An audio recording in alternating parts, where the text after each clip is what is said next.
आज मैं आपसे एक सवाल पूछना चाहती हूँ जिससे हम सब लोगों का जीवन जुड़ा है। कौन से ऐसे प्रोफेशंस हैं जिनकी जीवन में हमें बार बार जरूरत पड़ती है? Doctor, teaching, social service. मैं फिर से पूछती हूँ, जरा सोच के बताइए, कौन सा ऐसा प्रोफेशन है जिससे विश्व के हर व्यक्ति का जीवन जुड़ा हुआ है? Politics, media, oxygen.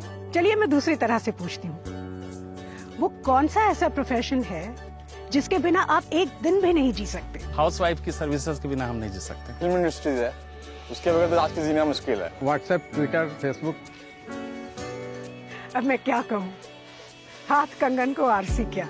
इस पृथ्वी पर एक ही ऐसी चीज है जिससे हर व्यक्ति, हर जीवन जुड़ा है, और वो है कृषि। हमारी रोजमर्रा की जिंदगी में हमें डॉक्टर्स, लॉयर्स, इंजीनियर्स की कभी कभी जरूरत पड़ती है, लेकिन जिसकी हमें हर दिन, हर पल जरूरत पड़ती है वो है किसान। देखिए, आप सुबह उठते हैं, आप चाय या कॉफी पीते हैं, इन दोनों की भी तो खेती होती है।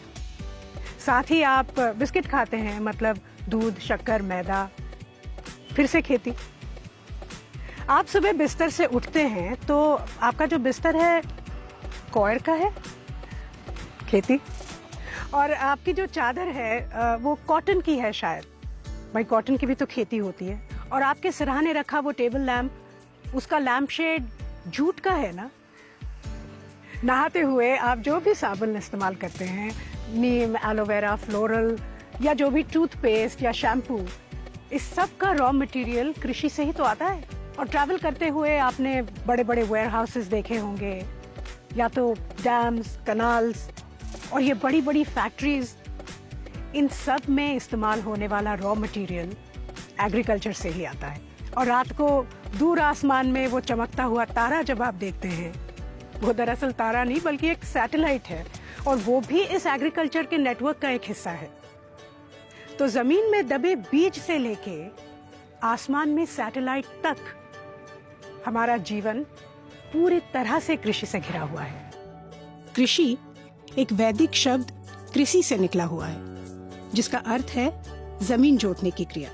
जब विश्व में बाकी और सभ्यताएं बसी भी नहीं थी, तब भारत कृषि में एक अग्रणी सभ्यता थी। इतना ही नहीं, बल्कि भारत में कृषि से रिलेटेड इन्वेंशंस, डिस्कवरीज और रिसर्च हुआ, जिसने पूरे विश्व को कृषि का ज्ञान दिया।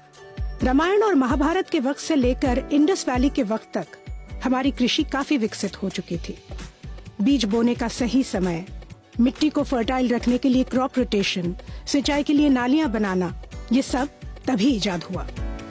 कृषि पराशर ग्रंथ, जिससे हम आज तक कृषि सीखते हैं, इसी समय लिखा गया था।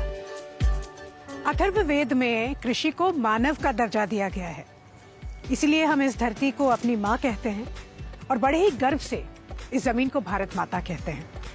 जब पूरी दुनिया जानवर के खाल के कपड़े पहन रही थी, तब भारत ने कपास यानी कॉटन के कपड़े बनाना शुरू किया। और क्या आपको पता है कि इरिगेशन में भी भारत सबसे आगे था? फर्स्ट सेंचुरी यानी पहली शताब्दी में कावेरी नदी पर बना कलानी डैम आज 2000 साल बाद भी वर्किंग कंडीशन में है। इसी दौरान हमारे मसाले पूरे विश्व में प्रसिद्ध होने लगे। रोमन एम्पायर के साथ हमारा विदेशी व्यापार शुरू हुआ। सी ट्रेड की वजह से हमारे प्रोडक्ट्स लगभग तमाम विश्व में निर्यात होने लगे, और इसके बाद कई सदियों तक कृषि ज्ञान और तकनीक का धनी भारत धीरे धीरे सोने की चिड़िया बन गया। और सोने की चिड़िया को किसी न किसी की नजर तो लगनी ही थी।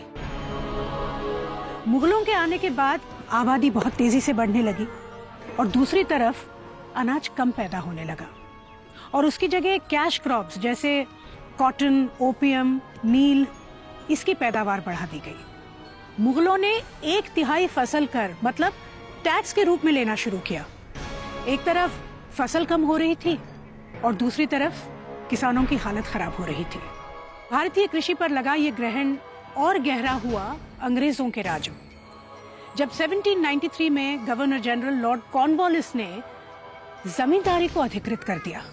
सारा पैसा रईसों के पास चला गया, और भारत को सोने की चिड़िया बनाने वाला किसान आखिरी पायदान पर आकर सबसे कमजोर हो गया। अंग्रेजों ने नील की खेती यानी इंडिगो फार्मिंग पर जोर दिया। इसके कारण अनाज कम उगने लगा, जमीन बंजर होने लगी। भूखमरी और किसानों में अभाव, ये हमारे देश में कृषि का स्वरूप हो गया।